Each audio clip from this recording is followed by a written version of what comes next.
J'ai choisi un thème sur lequel je m'informe depuis longtemps, où je travaille depuis longtemps, en règle depuis bientôt 50 ans, c'est le bruit. J'ai été enclin à m'occuper du bruit quand je travaillais aux arsenaux de l'aéronautique. Je dirigeais le laboratoire et nous avions là un gros problème, c'était de protéger les gens contre le bruit, contre les agressions.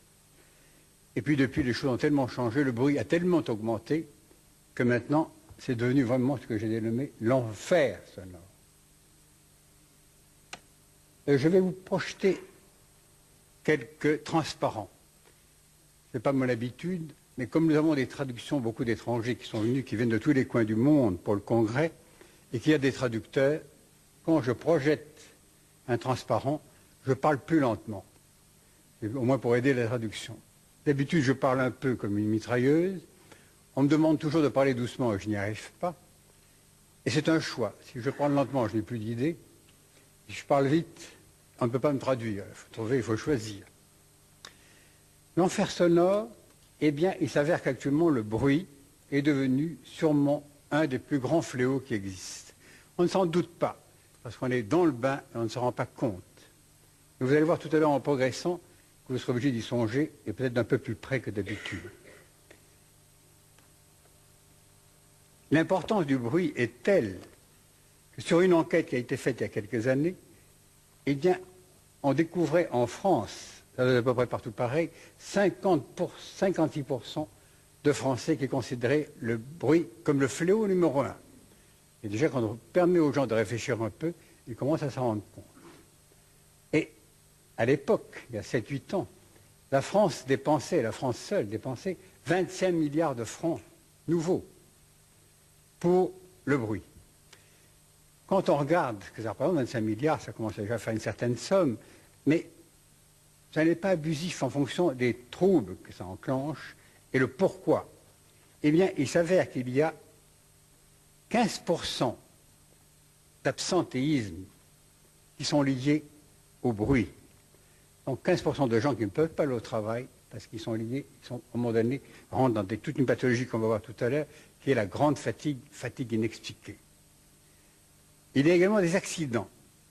10% des accidents sont liés au manque, en usine notamment, au manque de vigilance. Quand un sujet a été fortement fatigué, quand il est agressé par le bruit, il perd son énergie, il ne peut plus progresser, et là, il y a un évanouissement de tout son tonus, et sa vigilance est perturbée. Enfin, nous avons des collègues ici, j'espère qu'ils ne vont pas se réjouir du fait, il y a 20% de sujets qui sont internés en psychiatrie à cause du bruit. Et ça donne du travail aux psychiatres, et ça ne résout pas la question. À un moment donné, il y a quelque chose tout de même de dramatique. C'est donc vraiment un enfer que nous traversons, et vous allez voir qu'on est obligé tout de même d'essayer de tenter de faire attention, et ces résultats donnent tout de même une perspective très angoissante. Et qu'est-ce qu'on fait pour ça? Vous verrez, malheureusement pas grand-chose. Et le bruit est devenu vraiment une source d'intoxication. Vous avez tous, j'espère que vous ne faites pas comme eux, perçu des familles où la télévision hurle toute la journée, même 2 appareils ou 3 dans la même pièce, personne n'écoute, tout le monde dévore tranquillement les 4 lentilles qu'il y a dans l'assiette, mais on a besoin d'un ronron, d'une sorte d'un élément d'être bercé par un élément, on ne le regarde même pas, mais on a besoin de ce bruit-là. Pourquoi faire? Parce qu'on a besoin d'une certaine ambiance.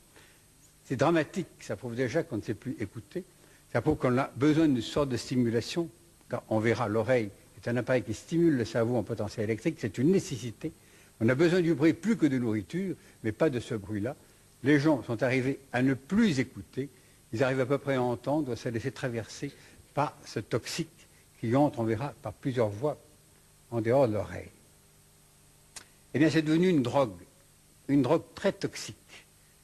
On n'a pas encore mis le nom, le bruit, comme étant une drogue, mais elle est aussi toxique que beaucoup de produits que nous allons prendre. Et ensuite, les conséquences vont être très, très importantes. Il y a une escalade au bruit. Actuellement, c'est de plus en plus bruyant. Et on peut se demander pourquoi. Eh bien, il ne faut pas se leurrer. Le premier élément de cette escalade, c'est une question purement commerciale. plus on vend d'amplificateurs très forts, plus on vend des amplis très forts, et bien plus on est content et plus ça rapporte d'argent, c'est sûr. Et quand vous prenez une chaîne de haute fidélité, elle n'est pas très chère, même les grandes, bien, les bonnes et fidèles. Alors, le haut-parleur, lui, atteint des prix absolument astronomiques, justement pour supporter le nombre de watts qu'on voulait faire passer. La deuxième, eh bien, c'est simplement lié au fait que la technologie actuelle permet aux gens de faire de plus en plus de bruit, et notamment les chanteurs, les vedettes, font une sorte d'escalade au bruit, et c'est celui qui fera plus de bruit qui croit avoir plus de succès. Actuellement, on augmente l'intensité, et là j'ai fait un petit schéma qui a été reproduit ici. Je remercie celui qui l'a fait, qui est M. Altard. Et ce schéma-là, j'ai donné des courbes et il me les a dessinées. Est-ce qu'on le voit? Ça se voit à peu près? Vous avez écouté l'escalade au son. Eh bien, en 60, avant 60, en 57 exactement, les Beatles faisaient déjà du bruit. C'était déjà un peu époustouflant. Eh bien, ils avaient un amplificateur de 30 watts. Quelque temps plus tard, 2 ans plus tard, un orchestre psychédélique utilisait 300 watts. Alors ça, c'était le débordement et c'était déjà l'inquiétude qui commençait à apparaître.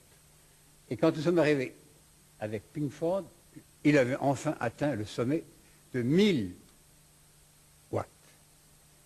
Eh bien, tout ça, ce n'est rien, puisqu'actuellement, grâce à Bob Dylan, on est arrivé à 120 000 watts. C'est déjà quelque chose de colossal, d'impensable, mais malheureusement réalisable. Et nous avons mieux que cela, puisque ici, c'est un nombre de watts. Vous avez actuellement, dans certaines discothèques, vous avez des bruits qui dépassent actuellement beaucoup cette intensité. Et on parle actuellement d'orchestres qui vont faire 40, 60 fois 40 000 watts. C'est-à-dire qu'il y aurait cette intensité qui serait ici dans la pièce, nous sortirions tous sourds comme des balais à la sortie au bout de 45 minutes. Donc c'est important. Mais actuellement, il n'y a pas de réaction. Dernièrement, je lisais il y a quelques 3-4 semaines, quelqu'un a voulu réagir contre une discothèque qui était en train d'abîmer les oreilles, et le propriétaire a répondu, et il n'a pas été condamné, au contraire, peut-être l'a-t-on félicité, je ne sais pas, mais ça irait jusque-là, pour avoir la joie d'entendre les bruits actuels, les musiques actuelles et l'intensité actuelle, eh bien ça valait bien la peine de perdre son oreille.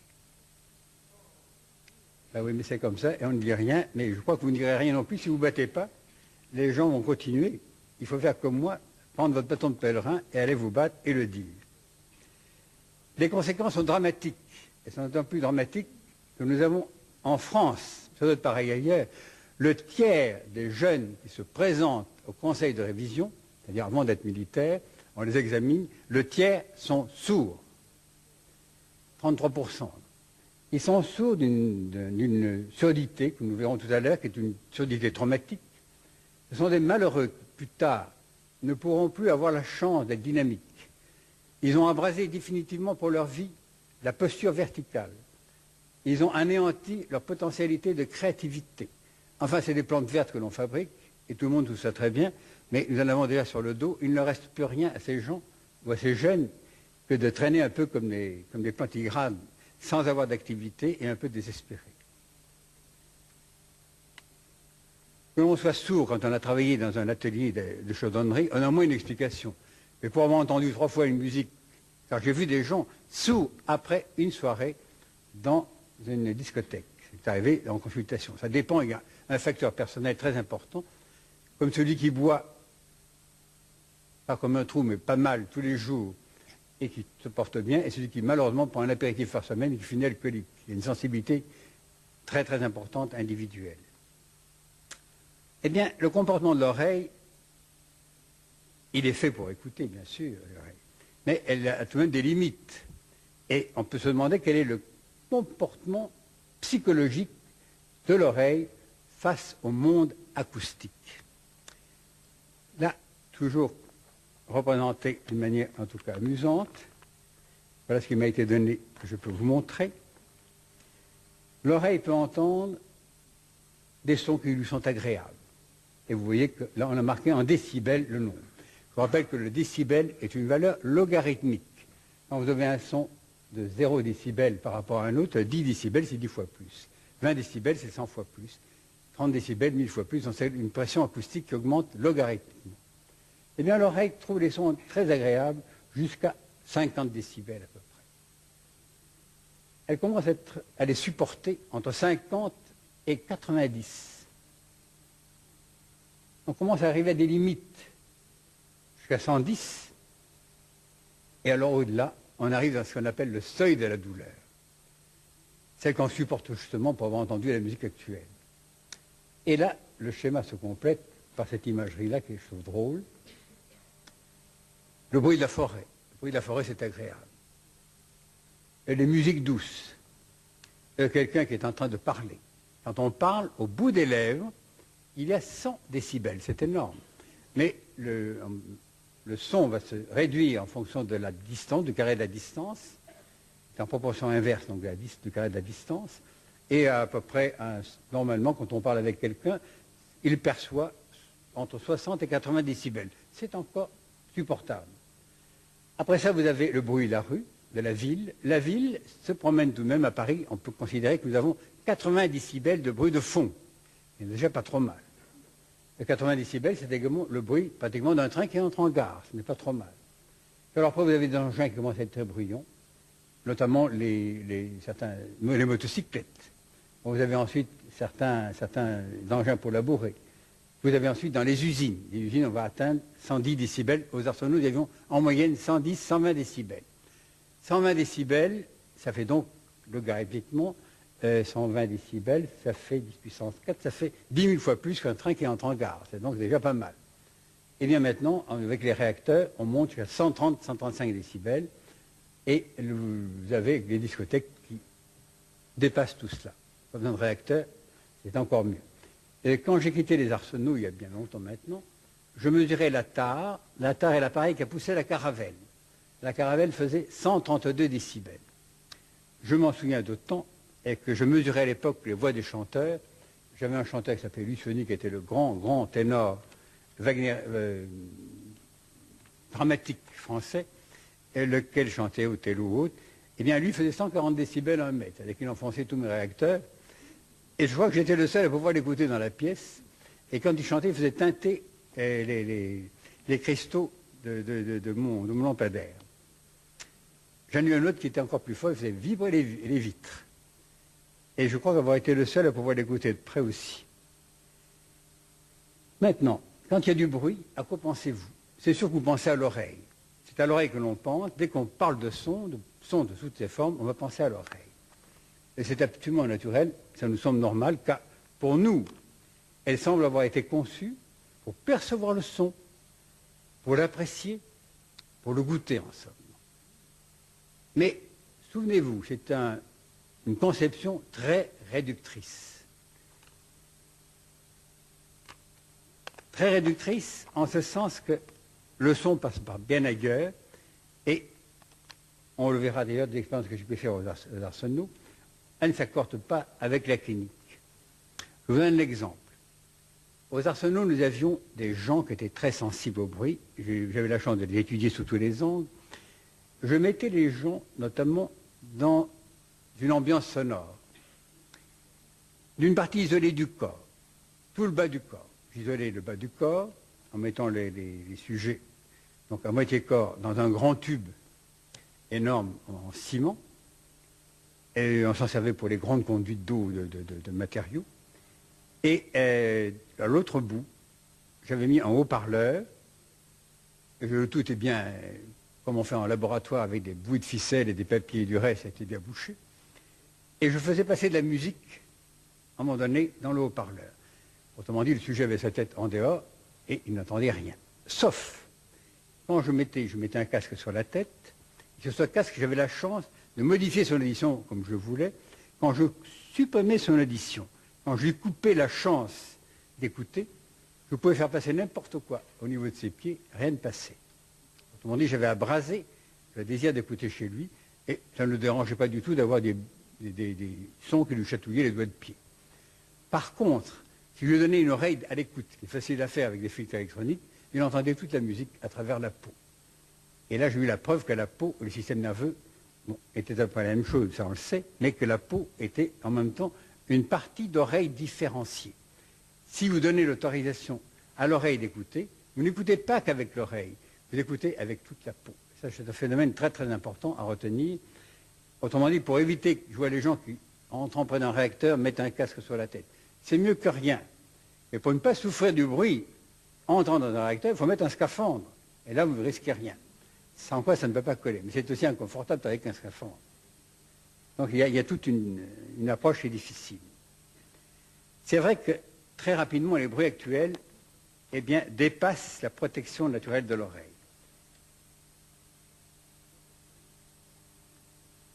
Ça veut dire quoi? Eh bien, l'oreille est un appareil qui a, pour pouvoir percevoir, tout un ensemble d'accommodations. Il y a deux muscles extrêmement puissants, le muscle du marteau et le muscle de l'étrier. Le muscle du marteau est fait pour tendre le tympan. C'est grâce à ce muscle-là que de temps en temps, si ça vous fait plaisir, quand vous êtes dans un orchestre, vous entendez la première flûte ou le deuxième violon, ou s'il y a une chanteuse sur la scène, vous risquez de l'entendre, mais vous choisissez. Il y a une sorte de sélection qui se fait. C'est grâce au muscle du marteau qui va tendre plus ou moins la membrane tympanique. Le muscle d'étrier qui est à l'intérieur, c'est lui qui va ouvrir ou pas l'oreille interne, qui va nous donner la chance de pouvoir percevoir ou pas. Ce sont des petits muscles, mais d'une puissance extraordinaire par rapport à leur volume, et qui ont besoin d'être éduqués. Notamment, je vous cite ça en passant, et très souvent on ne fait pas attention à un enfant. L'enfant arrive avec une musculature qui est la sienne, et qui, comme toute autre musculature, n'est pas encore bien outillée et prête à se défendre, eh bien, si on ne fait pas attention, si on donne trop de bruit à un enfant, si on fait à un moment donné une trop grande richesse d'intensité, eh bien l'enfant n'a pas la possibilité de se défendre et détruit son air. Donc il faut faire attention à ce niveau-là. Beaucoup d'enfants souffrent terriblement de ce problème. Eh bien l'oreille, en vieillissant, heureusement s'éduque, elle devient de plus en plus performante, et quand on entre, comme faisaient les anciens ouvriers, dans des ateliers où il y avait un peu de bruit, ils éduquaient leur oreille. Très souvent, ces ouvriers avaient été pris pour mettre ensuite sur des moteurs à piston. Et là, ils arrivaient sur la progression de l'intensité, de l'énergie, à s'accoutumer de 30 chevaux jusqu'à 3000. Ensuite, ils pouvaient passer sur les réacteurs. Par contre, des gens que nous avons pris d'emblée, que nous avons mis sur les réacteurs, dans la semaine, perdaient l'oreille, parce qu'ils n'avaient pas l'habitude de devenir musclés de leur muscle de l'étrier. Si vous voulez, on doit devenir des athlètes du muscle de l'étrier. C'est le sommet de ce qu'on peut faire avec une écoute. Et ça s'éduque. On y arrive très bien.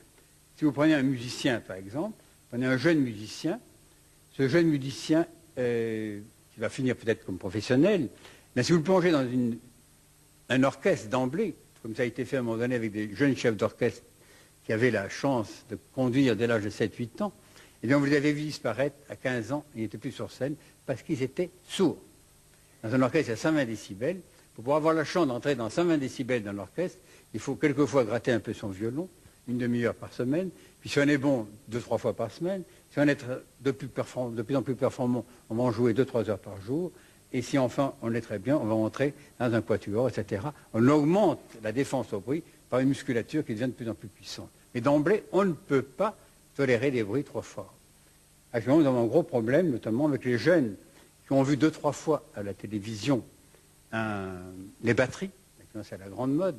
Jadis, pour être batteur, il fallait être déjà très chevronné comme musicien. C'était des chefs d'orchestre en règle qui rentraient dans l'orchestre pour être à un moment donné dans la batterie.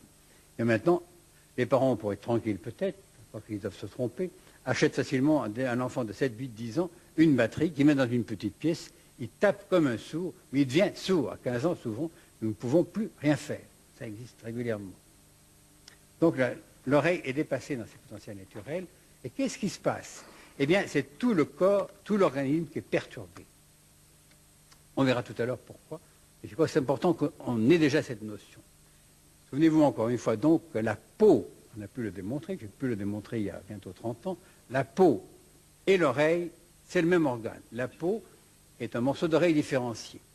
La comparaison que je puisse vous donner pour mieux comprendre, vous avez un œil, cet œil va regarder, il regarde avec toute sa rétine en définitive pratiquement. Mais s'il veut viser, il va prendre la partie centrale sous-jacente qui s'appelle la macula, ou la tache jaune, c'est un peu en dessous de la partie centrale, et là il va viser les choses.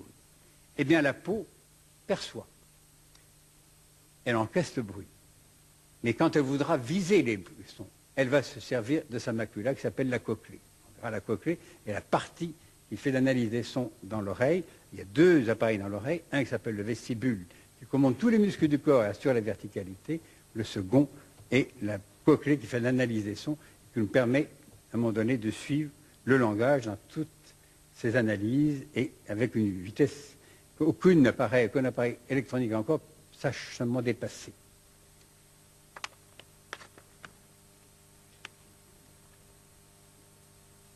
Actuellement, le drame de l'hypertrophie de l'intensité aboutit à des aberrations sonores qui envahissent l'espace vital. Et cet espace vital, on peut déjà le vivre d'une certaine manière. Il y a des coins du monde où l'air ne vibre pas beaucoup.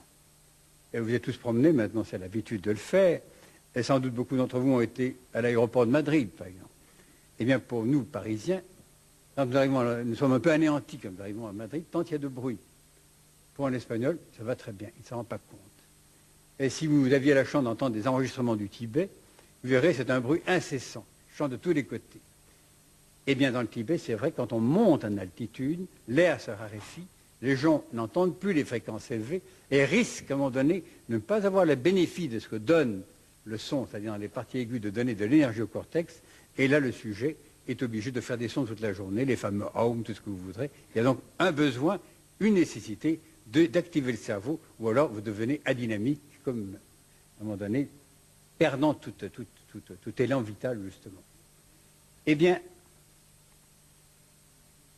encore une fois, quand l'oreille est bousculée dans tous ces processus de défense, elle arrive à avoir des taux d'agression, car elle devient, si elle n'est plus opérationnelle, si elle ne joue plus, c'est tout à peu qui laisse tout passer, et on voit des gens qui se détériorent facilement dans leur état général.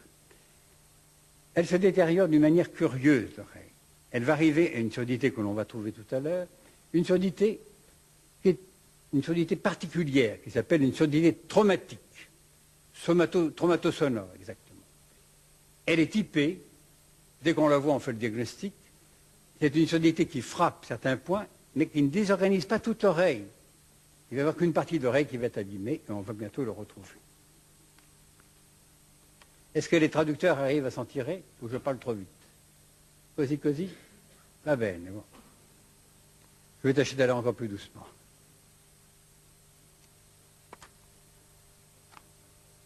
Et ce qui est frappant, quand on travaille auprès des gens qui ont du bruit, ou même chez les jeunes actuellement, c'est que peu à peu, on les voit accumuler une certaine fatigue. Fatigue qui va devenir de plus en plus importante. Il y a une sorte de détérioration de l'état général. Et en même temps, on va voir les fameux troubles psychiques apparaître. Et j'avais la chance de l'Arsenault d'avoir une population énorme qui travaillait dans le bruit, puisqu'il y avait 10 000 ouvriers.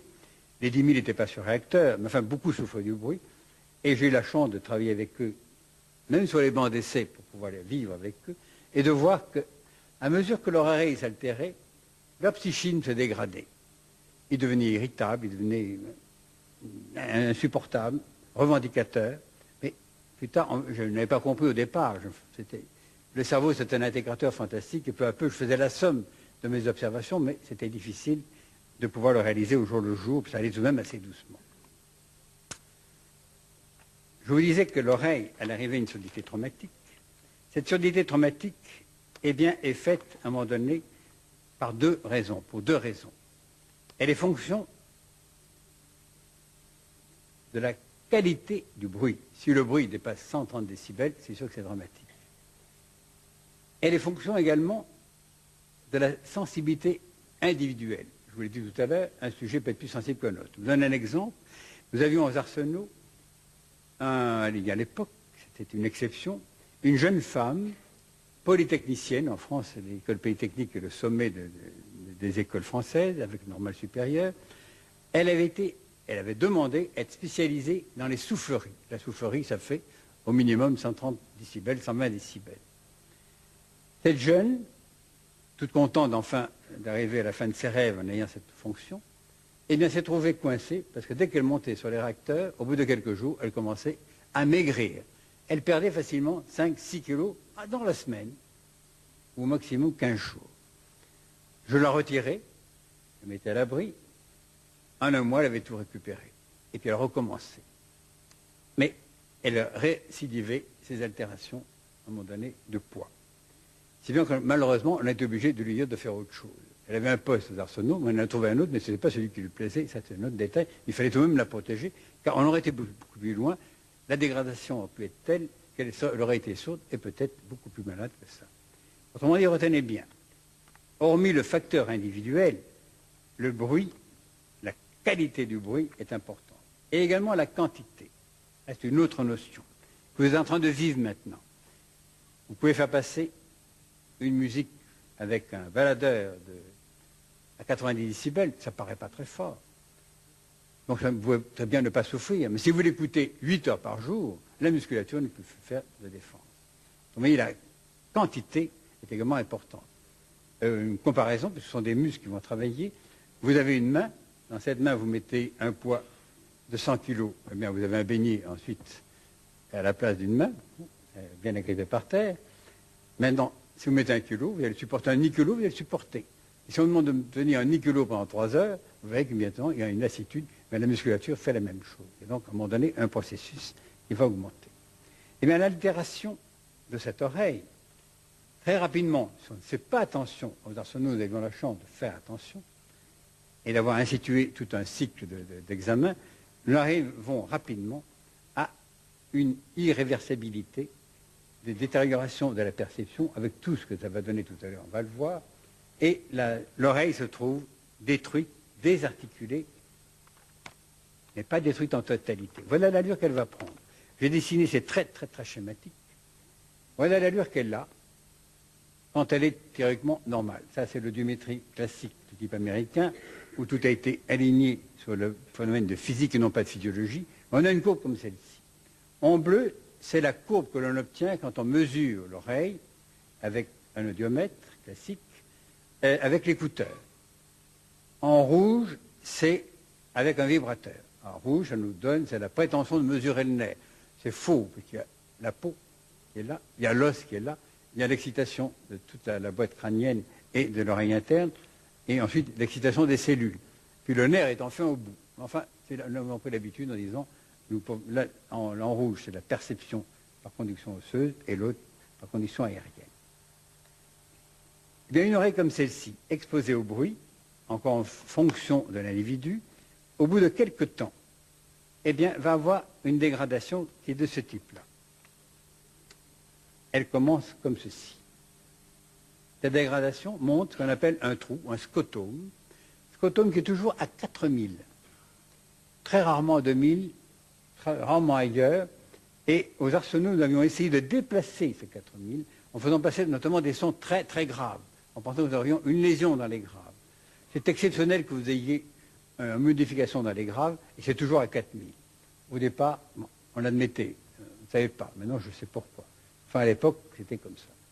Si par hasard vous laissez le sujet dans le bruit, et si par hasard vous ne le soignez pas lorsqu'il a démarré une telle surdité, eh bien, elle est évolutive. Peu à peu, l'oreille se dégrade, et elle va prendre cette allure-là. Il n'y a plus d'aigu, plus rien. Le sujet commence à être gêné quand il y a du bruit, gêné quand plusieurs personnes parlent, commence à tendre l'oreille, et ça devient, il n'ose plus aller au restaurant.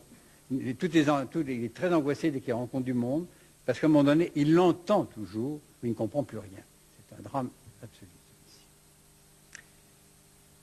Est-ce que c'est irrémédiable, irréversible, comme je l'ai dit tout à l'heure? Eh bien, il y a d'abord un moyen d'éviter que ça n'arrive. Nous avions travaillé aux Arsenaux, nous avions la chance d'examiner les gens tous les 3 à 6 mois, et je vous rappelle qu'il y en avait en tout cas au moins 2000 qui travaillaient sur les réacteurs, donc il fallait être outillé pour les voir systématiquement. Et nous avons travaillé avec mon époux dans une soute à charbon, et nous regardions, pour ceux qui font des examens d'écoute ici, pendant des années, nous en avons fait 30 par jour. Je ne sais pas si vous voyez ce que ça représente comme travail. Pendant temps, on n'aurait pas fait être un peu dehors. Mais ça nous a permis de déceler une phase d'alarme. Une phase d'alarme où subitement l'oreille va se présenter de la manière suivante. Vous savez, tout à l'heure, tout était linéaire. L'oreille reste encore linéaire. Mais on voit le rouge, c'est-à-dire le nerf, qui commence à passer. C'est un nerf en souffrance. Il n'est plus protégé par cette partie-là.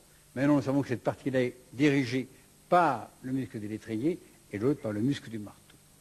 Eh bien, lorsqu'on a cela, si on intervient vite, si on protège le sujet, si on le lève tout de suite du banc d'essai, son oreille est récupérée. Très vite, en 8, 10, 15 jours maximum. Et s'il y a des altérations par ailleurs, il les récupère. Et ce que nous faisions à l'époque, je veux dire qu'il y avait quelque chose à faire, avant de replonger le sujet dans le bruit, nous l'éduquions, nous le mettions sous oreille électronique, pour ceux qui savent ce que c'est, donc on n'a pas de rééducation qui joue comme l'oreille moyenne devait jouer, on apprend au muscle de l'étrier à faire une certaine gymnastique pour récupérer, et ensuite on le replongeait dans le bruit sans dégâts.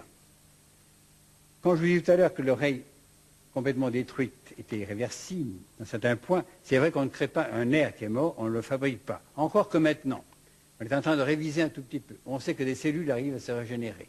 Enfin, c'est le démarrage de toute une nouvelle ère.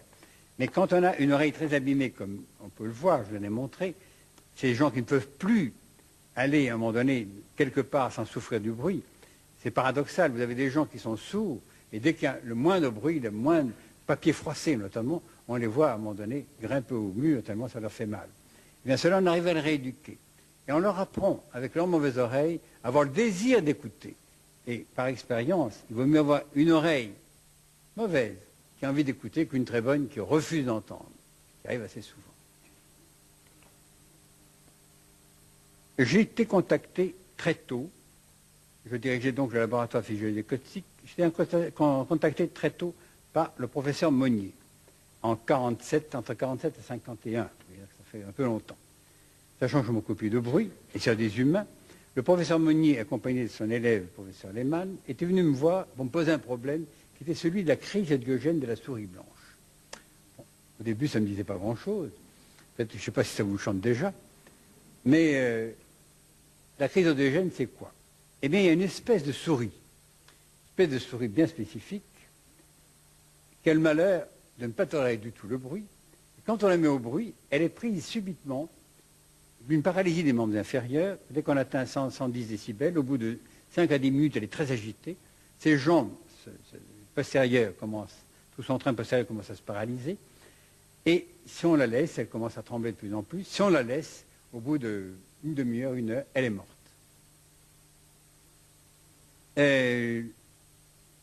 Donc Monnier me demandait mon avis.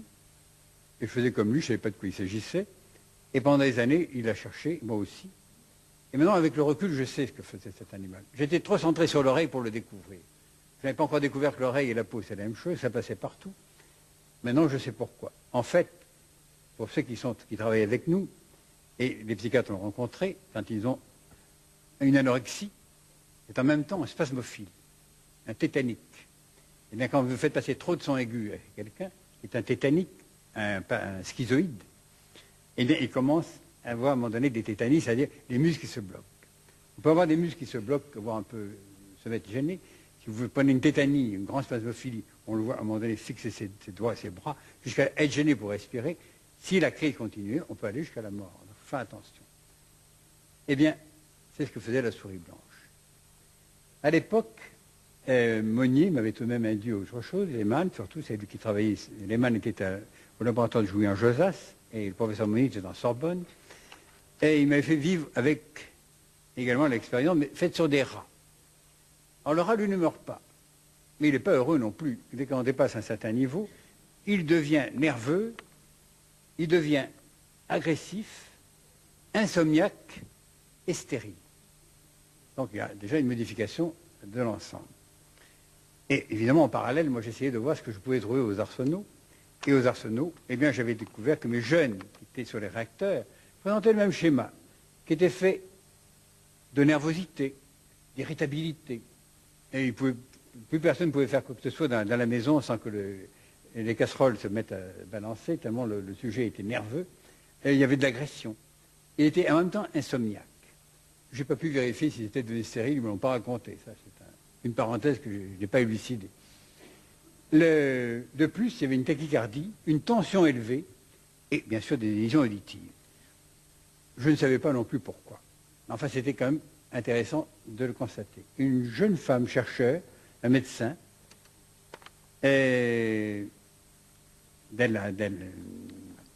de Josette Dell'Aquila, oui, c'est à peu près ça que je me souvienne, avait trouvé, et j'étais d'accord avec elle, qu'il y avait une augmentation de catécholamine, c'est-à-dire de production surrénalienne, de corticoïdes également. Donc, une stimulation de l'axe hypophyso-surrénalien, et surtout une chose qui m'intéressait quand je travaillais à peu près sur la même chose, mais sur les chanteurs, une excitation osseuse. Effectivement, quand vous faites des sons, que ces sons sont bien faits, ils sont faits par conduction osseuse, et c'est le seul moyen pour atteindre l'hypophyse et l'épiphyse. Vous avez vu que des gens essayent de faire, à un moment donné, beaucoup de choses pour essayer d'exciter ces glandes, notamment en yoga, on se met sur la tête, on fait l'arme à l'envers, tout ce qu'on veut. Mais vous pouvez avoir une hypophyse bien irriguée, mais si elle n'est pas allumée, si elle n'est pas excitée, on ne peut pas le faire. Et ça vous explique que les grands chanteurs qui chantent bien, qui ont une boîte crânienne qui vibre à très grande intensité, ont une énergie colossale, une vitalité énorme, parce que tout le processus de stimulation réapparaît. Aux arsenaux, donc, on s'était rendu compte qu'aux réactions somatiques, je vous l'ai dit tout à l'heure, et psychiques, correspondait toujours une lésion auditive, ce qui m'a permis après de jouer. De jouer, et il y a là tout de même quelque chose qui était important, c'est que nous n'avions pas d'éléments pour savoir ce que pouvait être une intoxication réelle, si ce n'est une intoxication au bruit, on n'avait pas d'argument clinique, si ce n'est une lassitude. Et cette lassitude a été très longtemps inexpliquée. Je crois qu'elle est encore pour beaucoup encore inexpliquée. Donc nous commençons à la comprendre. Le sujet va bien, vous faites tous les examens de la Terre, vous ne trouvez rien. C'est aussi mystérieux, il y a une fatigue, et puis un amaigrissement qui est aussi mystérieux, comme je l'ai mis là, que la fatigue elle-même, et seul sera noté, à un moment donné, une sorte d'accélération de la vitesse de cimentation, qui va, au fond, dans les pathologies, quand on a une pathologie toxique, on a une augmentation, dans beaucoup de maladies, de la sédimentation, et une eosinophilie. Cette eosinophilie, c'est-à-dire que les eosinophiles montent, qu'il y a un parasite quelque part, qu'il y a quelque chose, une infection qui envahit, notamment parasitaire. Et cette eosinophilie, je l'avais trouvée de la manière suivante déjà aux arsenaux. Vous prenez un sujet, vous lui envoyez un faisceau de son en pleine figure, vous voyez au contraire les eosinophiles qui descendent. D'habitude, ils sont à zéro. Mais enfin, s'il y en a un peu, on les voit se réduire. On trouve des eosinophiles dans l'asthme, par exemple, une grande signature de l'asthme. Donc il y a une allergie, une intolérance. Peut se passer le même faisceau au niveau de l'abdomen, subitement, les eosinophiles peuvent monter. Eh bien, c'était les seules choses qu'on pouvait trouver. Mais comment expliquer qu'un bonhomme qui fasse un peu d'éosinophilie se mette à maigrir d'une manière terrible? Et la seule chance était de le mettre au repos et d'essayer de voir que ça se passe. Encore une fois, le seul test qui jouait, c'est que le sujet mis au repos récupérait. Qu'est-ce qui se trouvait modifié? Eh bien, il se trouvait beaucoup de choses modifiées, mais comme ça, c'est difficile. Quand vous voyez un sujet tous les 3 mois, quand vous le voyez quand même régulièrement aux arsenaux, comme je le faisais, quand vous voyez quelqu'un près de vous qui devient sourd progressivement, on ne se rend pas compte des modifications. Eh bien, aux arsenaux, j'avais équipé tout un laboratoire qui me permettait de faire, dans les médias, des recherches tout à fait différentes. Je plongeais le sujet dans une autre atmosphère auditive. Grâce à des filtres, je le faisais entendre comme s'il était sourd. Je le fais entendre comme s'il est sourd, traumatique. Et immédiatement, je voyais beaucoup de choses. Je retrécissais son champ auditif qui s'altérait. Les bruits devenaient pour lui sans harmonique. Il était adynamique, puisqu'il n'avait plus un moment donné de charge corticale, il n'était plus assuré. Et en même temps, sa voix devenait sourde. Mais pour lui, les sons étaient sourds également. Ils étaient blancs, sans relief, ternes, lassants, étouffants, non rechargeants. Il y avait donc là, devant nous, quelque chose qui se passait, qui est important. Et surtout, on assistait d'emblée à quelque chose qui se passe par la suite, c'est que le sujet entend sans comprendre. C'est vraiment la signature de la surdité, dite de transmission, dite de perception et traumatosonore. Eh bien, c'est le modèle de la surdité professionnelle. Et je dis toujours qu'il vaudrait mieux ne rien entendre que de jouer à ce jeu-là. Effectivement, ce sont des malheureux qui ont toujours l'oreille à l'éveil. Ils ont entendu quelque chose qu'ils ne peuvent pas décoder. Et ils comprennent tout de travers. Ils sont insupportables. Et vous verrez que dans la nature, on ne tolère pas les sourds. Autant on est prévenant pour un aveugle, autant on l'entoure, autant on est près de lui. Un sourd, vous le mettez au bout de la table, et quand il a fallu lui dire 12 fois la même chose, et tout l'esprit de finesse a disparu, eh bien, vous négligez le sourd et il est encombrant. La destruction psychique est d'autant plus, va suivre bien sûr le schéma auditif, et la progression est d'autant plus grande que le champ auditif se rétrécit de plus en plus. Tous les modes comportementaux peuvent être rencontrés. Et quand on est dans le laboratoire, et on peut aller très loin, on peut aller depuis le simple agacement, il y a des sons qui vous agacent, qui vous taquinent, jusqu'à la crise d'épilepsie.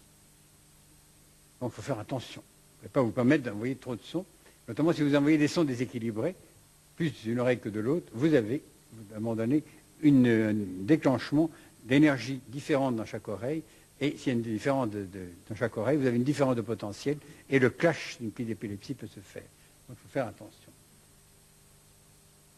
Mais beaucoup d'éléments d'épilepsie peuvent être justement réduits à rien si on arrive à rééquilibrer les oreilles, quand chez les épileptiques, il y a toujours, à un moment donné, une différence de potentiel auditif. Eh bien, les musiques actuelles sont dramatiques, je vous le disais déjà tout à l'heure, et si vous lisez sans trop de passion, et sans être trop engagé, je ne suis pas contre les gens qui font des expériences, mais si vous suivez de près, alors sur le plan médical, les grandes manifestations, comme il y en a une en Allemagne, ou dans l'île de Wight, dans le sud d'Angleterre, eh bien, vous verrez qu'il y a toujours un nombre incalculable d'hospitalisations après la séance, et quelques-uns qui meurent. Et ça, on ne le chante pas, on ne le dit pas. Il y a toujours quelques hospitalisés immédiats au cours de la grande séance, et ce sont des troubles cardiaques profonds. Maintenant, nous savons pourquoi. Pourquoi? Je vais citer beaucoup de choses. Le bruit peut vous prendre aux tripes. Ça peut se manifester par un agacement, je vous l'ai dit, mais un vomissement, des palpitations. Vous avez un blocage respiratoire, enfin mille choses qui peuvent arriver. Eh bien, souvenez-vous que tout ça est lié à un nerf qui s'appelle le vague. Le vague, ou la 10e paire crânienne. Le vague est un nerf fantastique. C'est le seul nerf du corps qui a toutes les fonctions. Il est à la fois moteur, sensoriel et neurovégétatif. Autrement dit, il fait tout. Il est tellement vaste comme répartition qu'il fabrique à lui seul pratiquement le parasympathique. On appelle parasympathique un nerf qui devrait être parallèle au sympathique, mais il se trouve que nous l'avons tellement pollué, tellement traumatisé, tellement empli d'éléments inutiles, qu'au lieu d'être le parallèle du sympathique, au lieu d'être une sonde qui nous permet de savoir comment nous respirons, comment notre corps peut battre, comment l'intestin peut marcher, eh bien, il est devenu l'antagonisme du sympathique. Au lieu d'en faire, à un moment donné, la balance, eh bien, c'est lui qui empêche le sympathique de marcher. C'est pour ça que quand vous n'êtes pas bien, c'est parce qu'il y a barrage pour le parasympathique. Et c'est vrai que dans la vie actuelle, on ne comprend plus rien, le sympathique est bridé. Le sympathique est un système autonome qui ne marche pas avec le système nerveux habituel, mais qui est branché directement sur le cosmos.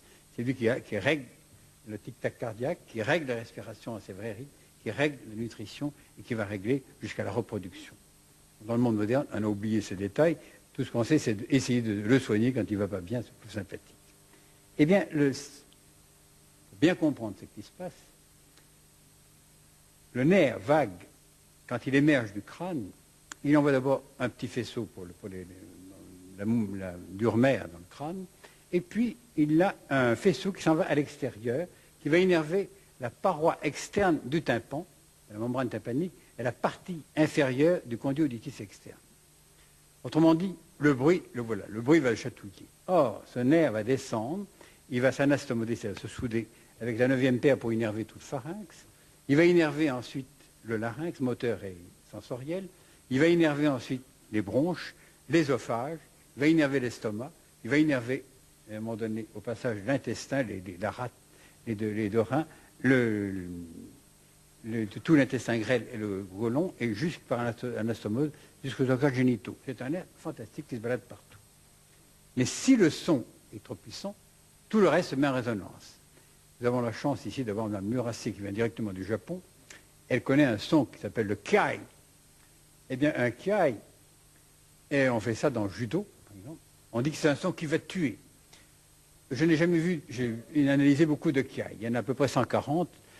J'en ai analysé plus d'une quarantaine. Eh bien, le kiai ne tue personne. Mais quand vous faites un bon kiai, eh bien, subitement, vous êtes complètement cisaillé, vous ne pouvez plus respirer pendant quelques dixièmes de seconde. et le cœur s'égale affolement, qui laisse à l'autre la chance, à un moment donné, de vous attaquer un peu plus fort. Et ce même caille, si quelqu'un qui s'est évanoui, vous faites un caille, il se réveille. Toujours parce que vous avez touché à la fois le cœur, le poumon et tout le reste. Il y a donc là, à un moment donné, quelque chose qui va très très fort. Et je pense, et on en parlait cet après-midi, le caille sort du ventre, du hara. Pour faire un bon caille, il faut que le son sorte de tout l'être à un moment donné. Enfin, voilà l'explication de toutes les tétanies, de tous les troubles, des troubles cardiaques, et pourquoi beaucoup de gens, dans le bruit, à un moment donné, finissent hospitalisés, parce qu'ils n'arrivent plus à réguler. Quand vous prenez, par exemple, beaucoup de musiques qui sont asynchrones par rapport au cœur, et quand elles sont anti-rythmées, ça va bien, de temps en temps, une syncope, ça va bien, mais quand vous faites une musique trop syncopée, qu'elle n'est pas dans le rythme cardiaque, vous perturbez votre rythme cardiaque et vous êtes gêné. Pour ceux qui travaillent avec nous, ils savent comment nous récupérons une oreille. Au contraire, on va l'induire à avoir des rythmes physiologiques. Et il y a des musiques qui sont bâties essentiellement sur les rythmes physiologiques, notamment Mozart. On me demande toujours pourquoi Mozart, mais l'essentiel de Mozart, c'est qu'il a écrit au rythme de son cœur, au rythme de sa respiration. Ça n'est pas tout à fait un rythme d'adulte, c'est pour ça qu'il nous donne tellement de vitalité, c'est un rythme d'enfant. Mozart a été conditionné lui-même pour avoir eu la chance de composer dès l'âge de 3 ans. C'est qu'il lui a donné la chance, à un moment donné, d'avoir un rythme donc accéléré, mais il a toujours été jeune, et que vous preniez Mozart au début ou à la fin, c'est toujours du Mozart jeune. Par contre, avec un cœur qui bat si vite, il est mort très jeune. Ce phénomène de son usure était celle-là. Vous pouvez quand même écouter du Mozart, vous n'allez pas mourir tout de suite, mais il va tout de même vous donner beaucoup d'énergie et beaucoup de vitalité. Faites-le, vous ne l'écouterez jamais. Assez. Une autre musique qui est bâtie sur le rythme et sur la respiration, c'est le grégorien. Mozart a ceci d'extraordinaire, c'est que non seulement il joue sur toute l'oreille, mais il implique de faire ressortir tout ce que l'oreille sait nous donner. L'oreille, je vous l'ai dit tout à l'heure, a deux appareils, un qui se trouve être le vestibule, l'autre qui se trouve être la cochlée. Le vestibule est la partie la plus archaïque, elle est faite d'un organe qui, une partie s'appelle l'utricule, l'autre le sacule. L'utricule est faite pour l'horizontalité de la tête. C'est vrai que les écoutants ont une posture bien définie. Deuxièmement, le sacule est fait pour assurer la verticalité. C'est vrai que les écoutants ont une verticalité du tronc. De surcroît, le nerf qui fait marcher le muscle étrier est le nerf qui fait marcher tous les muscles de la face. Pour les dames qui sont ici, elles savent faire des sons, elles verront disparaître leurs rides. Pour les hommes, c'est pareil. Enfin, c'est le meilleur lifting. C'est le même nerf qui innerve le muscle de l'étrier et qui va innerver, à un moment donné, tous les muscles de la face. Vous avez une belle image pour vous rendre sourd. On n'a qu'à prendre la tête de Beethoven, qui s'était réduit comme à un moment donné, comme une pomme fripée. Il a fait tout le geste qui l'a rendu de plus en plus sourd sans s'en rendre compte. Il aurait fait l'inverse, et il aurait joué peut-être autrement. Ça aurait été dommage pour nous parce qu'il a laissé de belles choses. Par contre, si vous regardez la face de Mozart, il est mort jeune, il n'y avait rien. Il avait au contraire un front très ouvert et aucune ride nulle part. Eh bien, je pense, avant que vous me posiez des questions, qu'il faille sensibiliser les pouvoirs publics. Et je vous dis tout de suite, c'est une usure de longue haleine. J'ai commencé, moi, à me battre contre le bruit vers 1950, à peu près. Et je suis long à décourager. Mais je suis arrivé quelque temps plus tard à faire que la surdité professionnelle soit enfin agréée pour avoir une indemnisation pour les malheureux. Encore que c'est très difficile. Et je vous donne quelque chose qui est malheureusement arrivé. Impossible de faire accepter pour un malheureux qui devenait sourd sur les réacteurs qu'un jour il ait la chance d'être remboursé de quoi que ce soit. Et j'ai consulté dans plusieurs arsenaux et subitement j'ai appris par le colonel qui était là que quelqu'un venait enfin d'être accepté pour surdité professionnelle. Pour moi c'était la joie, c'était l'aboutissement. Or, c'était la secrétaire de ce brave colonel qui avait été acceptée comme sourde parce qu'elle tapait à la machine. Alors, elle tapait à la machine, elle avait rendu sourde. Alors, j'ai demandé, bien sûr, d'examiner son oreille.